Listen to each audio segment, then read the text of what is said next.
G'day guys, welcome to this video on applications to trigonometric integration.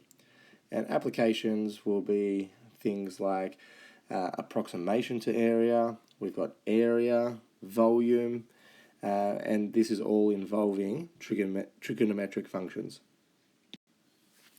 So I'm just going to go through one question and have a look at how trigonometric functions can be embedded in things that we've already seen in terms of area. So we are going to calculate the area between the two curves, cosine and sine x, between two x values of 0 and 2 pi.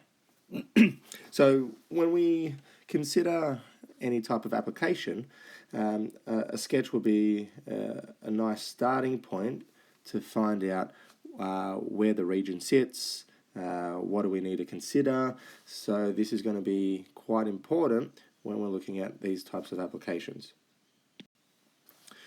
So here are our two curves. We've got the sine function, which goes through 0, 0 and follows that periodic shape.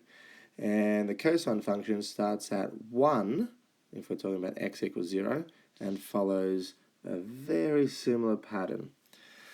Now, we want to find out the area between x equals 0 and x equals 2 pi. So can we see where that region will sit?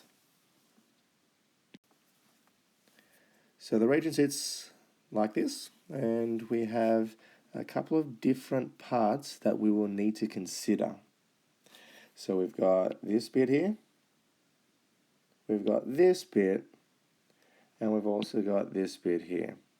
So rather than integrating the difference between the two curves from 0 to 2 pi, which actually won't calculate the area, we need to consider these three.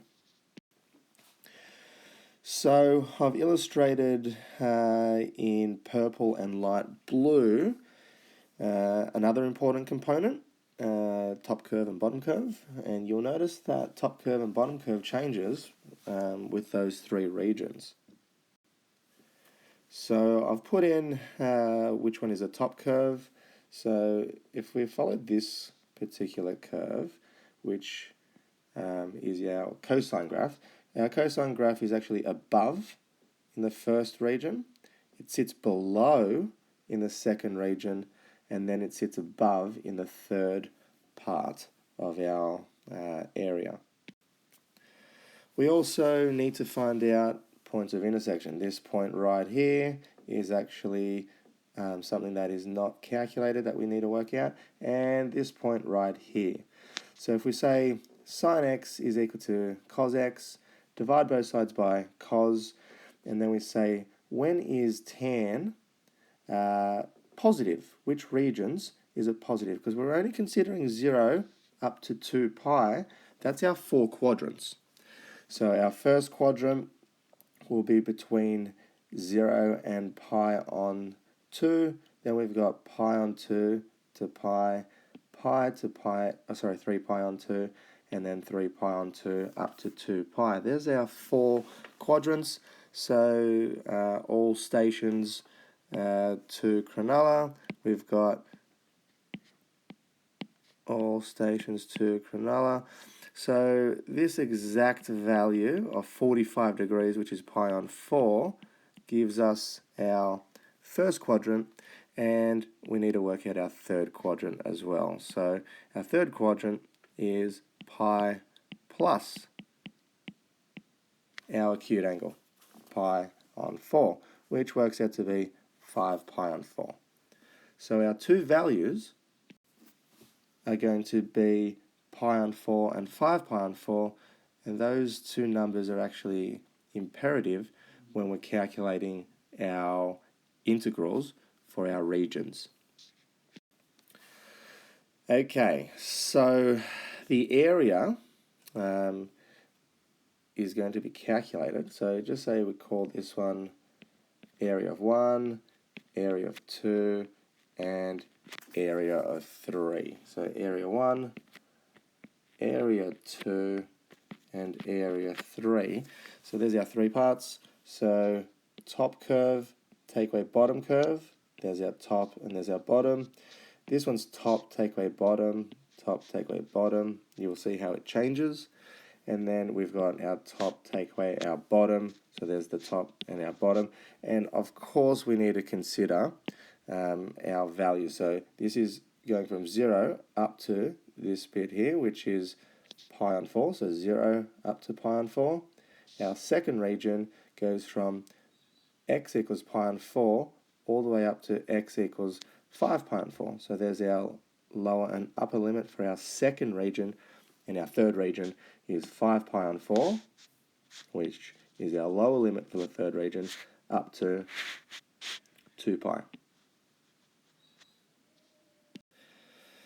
Now what we've learned is how to integrate these values. So positive cos integrates to positive sine, because when you differentiate sine, you get positive cos, so that's our integral. Negative sine goes to positive cos, and there's our limits. And then we've got positive sine integrates to negative cos integrates to negative sine, and so forth.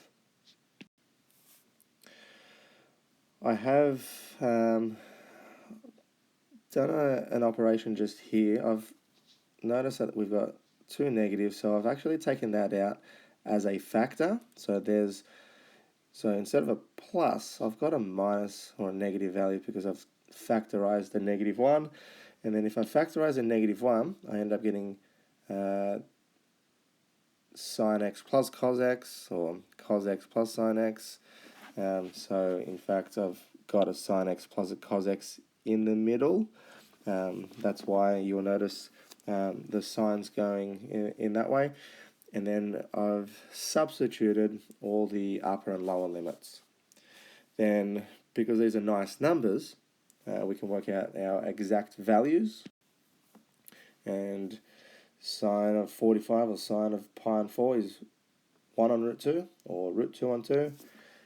Same with the cos of pi on 4. Sine of 0, 0. Cos of 0 is 1. We've got our third quadrant, sine is negative, so that works out to be a negative value. A double negative works out to be a positive. Another double negative works out to be a positive, and so forth. And then 1, 2, 3, 4, 5, 6, 7, 8 lots of root 2 on 2, which simplifies to that expression. Okay, we've got our negative 1 and positive 1 cancel. So it simplifies quite nicely. So just things to consider when we're looking at these types of applications. You can see that there's lots of steps, making sure that we get everything correct. So sketching, point of intersection, figuring out which one's top and bottom if we're looking at the area between curves, and then making sure that we get our integration and our substitution nice and tidy. So making sure that we've done all those evaluations correctly. So things to consider: draw a diagram, which is imperative. Calculate important coordinates. So sometimes we need to solve equations simultaneously. I've got a diagram on the right hand side here, area underneath the x-axis. So for example, if we had a question that said calculate this area, just remembering you need to treat the separate regions. So this is above the x-axis, so treat that as a positive, and this is below, so find the absolute value of that. And the same thing happens area not under the y-axis, so using the y-axis as a boundary. So making sure that the left-hand side you treat as the negative, so you absolute value that, and the right-hand side is positive. And when we were looking at area between two curves, you need to find out which one's the top curve and which one's the bottom curve. And with trig functions, you'll notice that it oscillates, and there's going to be so many different types of questions where we have to consider which one is the top, which one is the bottom. And then we also need to, for extension 1, look at volume revolving around the x or the y-axis. And and we'll look at that a little bit later on when we come up to integrals of sine squared and cos squared in the Extension 1 course. So we'll get to that quite soon. Alright, thanks for watching this video, and hopefully that clears up some of those application questions. So there it is, there's the application of trig functions.